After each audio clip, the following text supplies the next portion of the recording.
Update. My partner says I'm the problem, but his behavior is starting to feel like abuse. Am I insane for thinking this? Original post. My partner, 30 male, and I, 31 female, have been together for about a year and a half. I moved in with him a few months ago to save on rent and living expenses, and honestly, I'm starting to regret it. He's admitted he has anger issues and goes to therapy for it. He always says he's the only one putting effort into the relationship, but I'm starting to feel like I'm constantly walking on eggshells. Now that I'm in a better financial place, I've been looking into therapy myself, not for anger, but for trauma I went through earlier this year. Here's the thing. He slams doors, even though I've told him it scares me, raises his voice, calls me names, and has broken up with me mid-argument just to prove a point. He's even woken me up by slamming doors when he's mad, and once drove recklessly with me in the car and experienced road rage. When I bring these things up, he'll say stuff like, "That never happened," or "When was the last time I did that?" as if I'm making it up. After social events, he picks apart how I acted or how I spoke. I already have social anxiety, and now I dread going out with him, because I know he'll find something to be mad about afterward. Whenever I try to set a boundary or tell him I'm uncomfortable, he keeps pushing. I get frustrated, and then suddenly I'm the problem because I have an attitude. If I try to take space, like sleeping in the spare room after an argument, he'll throw my clothes and belongings in there and tell me to just stay there permanently. Then he'll switch gears and act all sad and depressed until I comfort him, like I'm the one who did something wrong. It's emotionally exhausting. He also gets jealous when I'm friendly with his male roommates or other people, even though I'm literally nice to everyone. One night, he accused me of deleting messages and cheating because he saw my phone reflection and thought I was hiding something. I was actually just messaging a friend that I felt unsafe and anxious while having a fight. He later tried sneaking into the spare room to go through my phone, then acted like he missed me just to get me back into bed. He tells me what I should or shouldn't do because he cares. But it feels more like he doesn't think I can handle life on my own, even though I'm very independent and have way more life experience than him. Another thing that really upsets me is he says mean, judgmental things about people in public. He calls it having a mean girl persona. Lately, he keeps saying I'm the problem and that I need to look deep within myself. He blames his outbursts on stress or mental health, takes minimal accountability, and things will change for a little bit until they go back to how they were. I leave arguments feeling confused, guilty, and like I have to apologize for things I didn't even do wrong. I know I'm not perfect, but this can't be normal, right? I don't ever act or treat him this way. The only reason I've stayed this long is because he can be sweet, he cooks, helps clean, is affectionate, and when he's in a good mood, things feel easy. But he's mostly in a bad mood and complains about everything that happens, even if it's a minor inconvenience, and it'll bring down his mood. But I'm pretty sure I'm falling out of love with him. Now that I'm more financially stable, I've told him I think we should live separately when the lease is up, because our constant fights are very stressful. But I know how that'll go. He'll guilt me, spam me with messages, and make it seem like I'm abandoning him. We were supposed to get our own place together, but at this point, I just don't know anymore. Does this sound like emotional abuse, or am I the problem? Would love some honest outside perspectives, please. Now for the top advice before reading the update. Does this sound like emotional abuse? Yes. How do you feel physically when he rages and drives aggressively and slams doors, etc.? Does your blood pressure go up? Does your chest feel tight? It's emotional abuse, but it's also physical as it's damaging. I get anxious when I know the tension is building up, even before anything happens. Girl, just leave. Silently. Pack and leave silently when he's not there. Or if it is impossible, have several friends and relatives with you when you are packing and leaving. With an abusive partner like him, it is a must. And I'd make hidden audio recordings of some of his outbursts. So when, not if, he starts love-bombing you, you can listen to them and remember. When you do leave OP, do not let him know that you're breaking up with him in person, because that is the most dangerous time in an abusive relationship. Because they are losing control over you and they will do anything to have that control. That is when you are statistically the most likely to be killed by your partner. The reason why I'm warning you about this is because it almost happened to me. He almost killed me. Thank you so much for this advice. He's not laid a hand on me yet, but there has been small signs that he could. He also admitted to me recently that in a past relationship he choked his ex in self-defense. My stomach and heart just dropped. He will either get angry or guilt trip me into staying. Now for the update weeks later. Firstly, I just want to thank everyone for their support and encouragement in my previous post. It means a lot, and anytime I started to doubt myself, I would read your comments. It helped me a lot. I left today. I left a letter and got the heck out of there, as I knew this was the safest and best option. I found a room to rent in a beautiful area and house, an all-female household, and funnily enough, my landlord is a social worker in DV, so she was incredibly accommodating and supportive throughout the process. I told people I trust at work about my plans, and they were also very supportive. I never thought I'd be someone who would enter into a relationship this bad. I've always been good at walking away from early signs in the past, but this person caught me at a time when I was lonely, struggling with mental health, and having financial issues. But there were early red flags I ignored, and I felt sorry for this person as he was good at guilt tripping. These were the signs. Love bombed. Pressured me to be his girlfriend when I wasn't sure yet.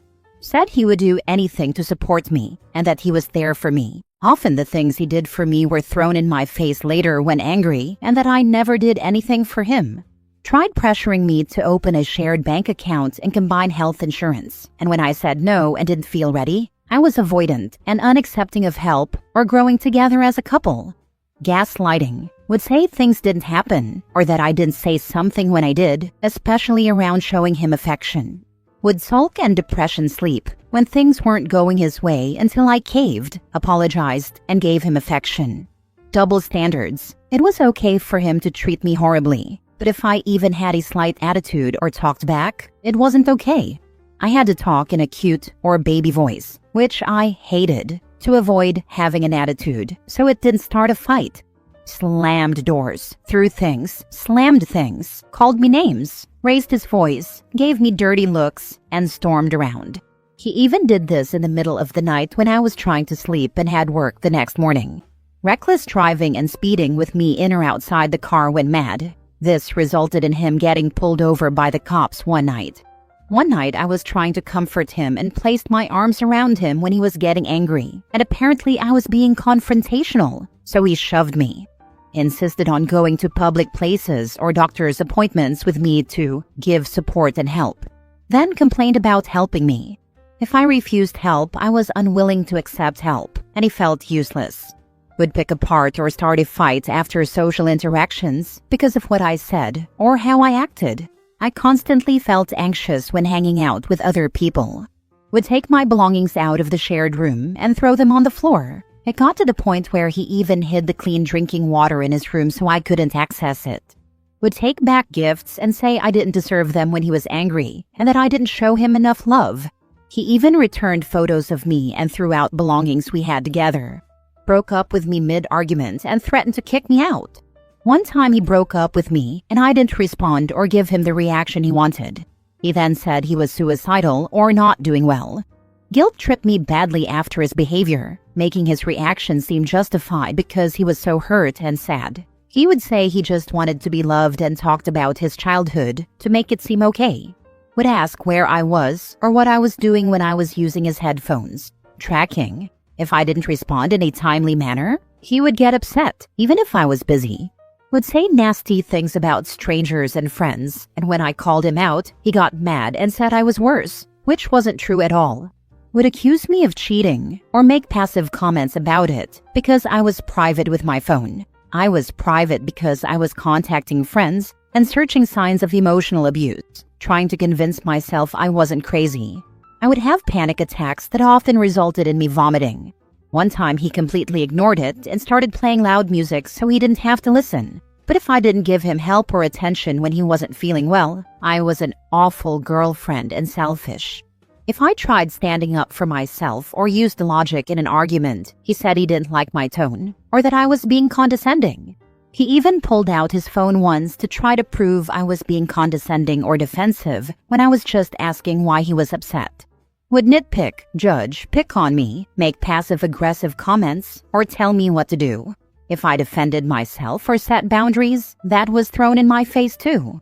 When I tried putting my needs first, such as taking space or needing time alone, I was neglectful, and it was always about my needs.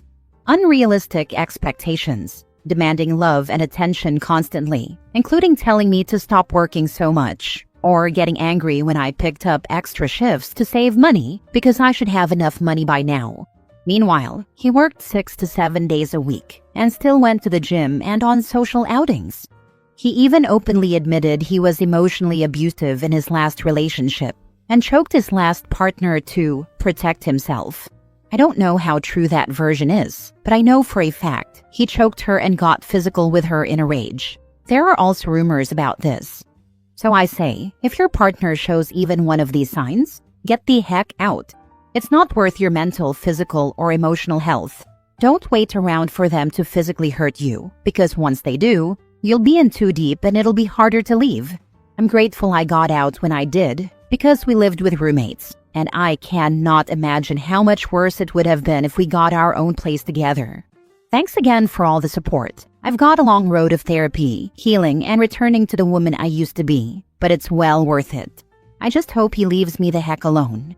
Stay safe, everyone. So glad to hear you got out. It's crazy when you add up all the things that happened over the span of the relationship. Sadly, taken individually, most of these incidents would elicit a "you need to communicate better" response or something. Please stay safe and go completely no contact. You have no reason to communicate again, and all he will try to do is gaslight you to get you to come back. Don't even allow him to try. Thank you so much. That's exactly what would happen, even though I would make effort and try to de-escalate the situation. He's blocked and out of my life now. My ex told me he strangled his ex in self-defense too, and I believed him. Then he did it to me. Then he strangled me 2 more times and tried to hit me over the head with our kitchen chair twice. Then knocked me over when I was pregnant, abused me emotionally daily by screaming and picking arguments, and I gave birth prematurely and was at risk for a stroke even after delivery. You made the right choice to leave him. I am sorry to hear this. I'm sorry this happened. I hope life is 1,000 times better without him. I hope your baby and yourself are safe now and far away from that monster. Studies have shown that if someone tries to strangle or choke their partner, they are 6 to 7 times more likely to kill them. It's got a high chance of ending in murder. It's a really bad sign. I'm so glad you and OP are away from them now. I read this statistic after the fact. After he pushed me and I went to the hospital and the incident was documented, he kept his hands off me. But I sincerely think he was trying to kill me without leaving a mark. I don't see what other end goal there is from screaming at a pregnant woman every day. Last story. I think I nuked my relationship with my boyfriend by drawing a hard line. My boyfriend, 32 male, and I, 32 female, have been together for nearly 2 years, living together for 1. He had purchased his house prior to us dating, and I was renting an apartment, so it made sense for me to move into his house. He continued to pay the mortgage, and I took on all of the usage bills, all of the utilities and annual maintenance, as well as the grocery shopping. And we felt that it was a fair split. As our anniversary is coming up, we've been talking about our future timelines and where we see our relationship progressing. We're on the same page with all the big ideas. We know we want to marry each other and start a family following that. But to be in a position to start a family, the house is going to need a lot of renovations. And we've always thrown around the idea that the cost of renos would be my buy-in, so to speak, on the house. From our estimates, everything we would want to do would be around $100,000 at the low end. We even agreed that we could draw up some kind of agreement to protect both of our interests financially. As it's gotten closer to the reality of reaching out to contractors and banks, I've felt more and more unsettled about the situation. I feel confident in our relationship, but foolish making an investment in a boyfriend's asset. I told him that I would like to be engaged before starting this process, so I feel like he's making a commitment to me as much as I am. We've talked about being engaged prior to this, but he said adding this element makes it feel very transactional and takes away the romance and sparkle of it all. I didn't tell him I wanted to be engaged by a specific date or anything like that, just that if this renovation is what we want to pursue, this is the action I'd like to take beforehand. He seemed upset by my statement, and I feel like I've really taken some of the romance and surprise out of the idea of a proposal or being engaged. The morning after this conversation was cold and tense, and I can't help but feel like I've done irreparable damage. But I don't feel wrong in making the request. Am I being reasonable? Is this recoverable? Forget engaged. Don't do this unless you're married and on the deed. This OP. People can always break engagements, but it's harder to break a deed. Do not put a penny of your money if you're not on that deed. You'll be screwing yourself. This is the answer. He has everything to gain. She has everything to lose. This setup is incredibly lopsided. Lol, what? He wants thousands of dollars without deed and legal transactions? I would not put any money without my name on the house. My bestie put about $45,000 of her own money into the family home her boyfriend was taking care of. He ended up cheating on her multiple times when she was out of town, played the victim, and lied to all of their friends about why she was leaving him, and told everyone she was lying about the money when she asked for some of it back during the breakup. OP, protect yourself before investing in something you don't own. Your boyfriend should want what's best for your situation. If he doesn't see why your finances are worth protecting from risk, he's either kind of stupid or doesn't see you as his equal. I know a single mom who was dating a guy that convinced her to sell her house, then invest the money she made from the sale into renovating his house. Her name was not on the deed. Less than a year later, they got in a fight. She came home from work with her daughter the next day. The locks had been changed, and her daughter were stuck living in hotels for a few months while she saved enough money for a deposit on an apartment. The over $120,000 she invested in his house was considered a gift, and there is no legal recourse for her to get this money back. Do not contribute any money towards his house without your name on the deed, OP.